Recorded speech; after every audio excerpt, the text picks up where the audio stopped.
Muy buenos días, querido octavo. Espero se encuentren súper bien. Vamos a comenzar la clase del día de hoy, que lleva por nombre membrana plasmática, un peaje de la célula.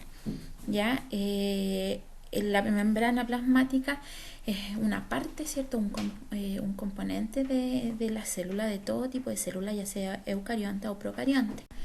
El propósito de esta clase es conocer la estructura interna y los componentes de la membrana celular y además identificar los mecanismos de transporte pasivo que ocurren a la membrana plasmática permite el transporte selectivo, dice ahí, de sustancias en la célula. ¿Ya? Selectivo se refiere porque ella selecciona, ¿cierto?, qué puede ingresar o qué no, de acuerdo a los requerimientos que tenga. Se compone de varios elementos, ya la célula, pero en mayor cantidad ya predominan los fosfolípidos. Ya ahí en la imagen tenemos un fosfolípido, en la imagen amarilla, que está compuesto por una cabeza y una cola. ¿Ya? Los fosfolípidos es una molécula anfipática.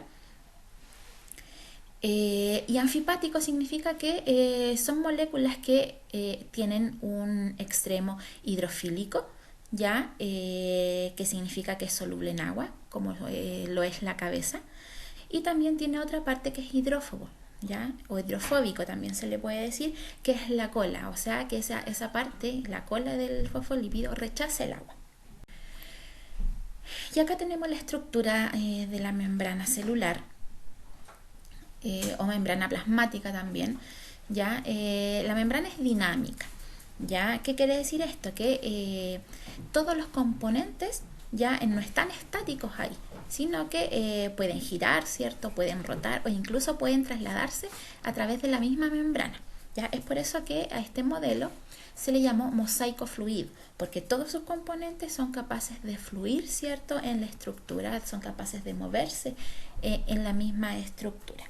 Y ahí tenemos entonces lo que compone la membrana plasmática. Hablamos de los fosfolípidos, ya en este caso están en azul, ya. Tenemos colesterol, tenemos proteínas, ya tenemos proteínas canales, proteínas integrales, que son las que atraviesan ahí la membrana, que se ve por arriba y por abajo. Tenemos glicoproteínas, ya que son un poquito más pequeñas. Tenemos colesterol también, no me recuerdo haberles dicho. Ya tenemos glicolípidos también, que forman parte de esta membrana.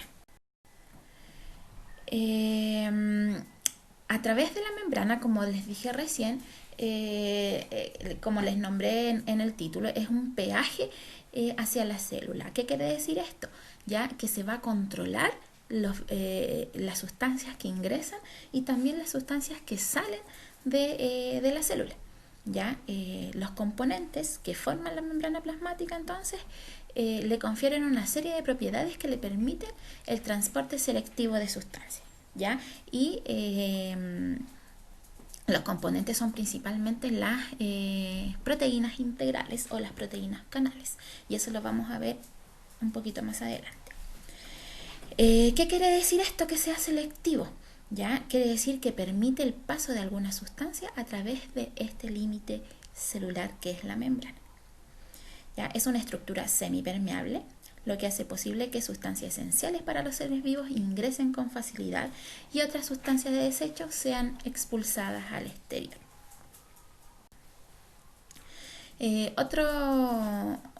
Otra cosa que debemos saber, ya, es hablar acerca del concepto de gradiente de concentración. ¿Ya? El gradiente de concentración se refiere al cambio, ¿cierto?, de concentración de los solutos, ¿ya?, en una solución. ¿Ya? El gradiente se genera por la diferencia de concentraciones de solutos entre soluciones, ya sea en el medio intra o extracelular. Ahora, para entenderlo mucho mejor, vamos a mirar esta imagen en donde el soluto vienen siendo esos puntos azules. ¿Ya? Tenemos una porción externa, o sea, la parte extracelular, y tenemos una porción interna, o sea, intracelular, o sea, dentro de la célula. nos podemos fijar entonces o podemos darnos cuenta, ¿cierto?, al observar esta imagen, que fuera de la célula hay más soluto, o sea, está más concentrado que al interior de la célula. Y a eso se refiere un gradiente de concentración.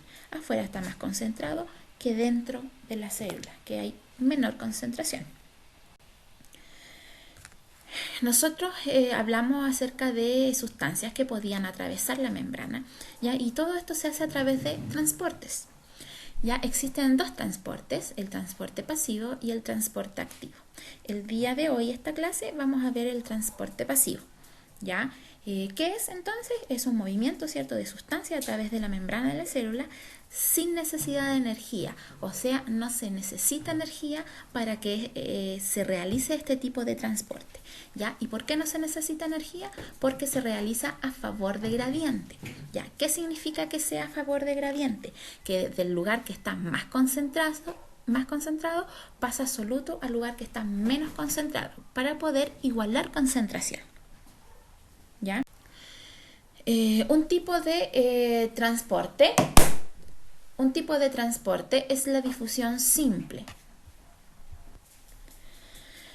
La difusión simple entonces es un transporte sin gasto energético donde se transportan moléculas que son más pequeñas, ya principalmente gases, como por ejemplo el oxígeno o el dióxido de carbono.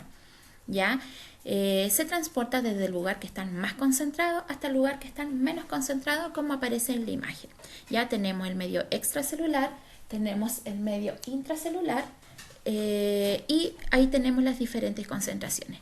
Por lo tanto, si ustedes se fijan en la primera parte de la imagen, aparece mayor concentración en la parte extracelular. Luego, poco a poco va ingresando, ¿cierto? Atravesando los fosfolípidos, van pasando, ¿cierto?, las moléculas de estos gases, ya hasta quedar equitativamente, ya hasta que llegara a una igualdad de concentración, como aparece en la última parte de la imagen. ¿Ya? Un ejemplo de difusión simple es destapar una fragancia. Ya se empieza a percibir el aroma gracias a la difusión, ¿cierto?, de los gases que contienen fragancia. Y otro tipo de difusión simple es la difusión facilitada.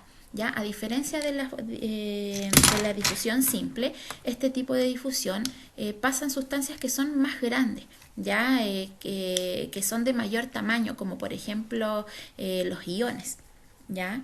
¿Y cómo lo hacen? Lo hacen a través de proteínas que están incrustadas en la bicapa, como las proteínas canal, ¿cierto?, o las proteínas transportadoras.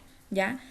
Esas que se ven, ¿cierto?, una parte en la parte extracelular y en la parte intracelular, o sea, los polos de esta proteína se ven en ambos lugares, ¿ya? Y es por eso que sirven como canales o como puentes, ¿cierto?, para que puedan pasar sustancias a través de ellas sin gastar energía. Por ejemplo, ahí se puede ver el canal proteico, ¿ya? Donde ahí aparecen sustancias que son un poquito más pequeñas, ¿ya? Pero tienen que pasar a través de esta proteína canal, ya que a través de los fosfolípidos es imposible que pase, ¿ya? Debido a su tamaño. Y tenemos las proteínas transportadoras, ¿ya? Que se abren, ¿cierto? Ingresa la sustancia dentro de la proteína y luego se abre para darle paso a la parte interna de la célula.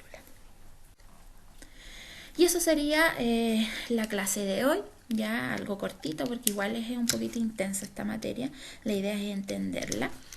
La actividad es realizar este cuadro, lo van a hacer en su cuaderno, ¿ya? Y van a investigar en diferentes fuentes, ¿cierto?, la información que aquí aparece. O sea, tienen que investigar, ¿cierto?, acerca del oxígeno y de dióxido de carbono y todas esas sustancias que aparecen ahí, ver cuál es la masa molecular para ver el tamaño que tiene cada una de ellas, ya ver si son polares o apolares, ya, y si tiene permeabilidad a la capa lipídica, o sea, si es fácil su ingreso a la membrana plasmática, por la membrana plasmática o no. ¿Ya? Y eso sería todo. Un besito para cada uno de ustedes. Espero que se pongan al día, por favor.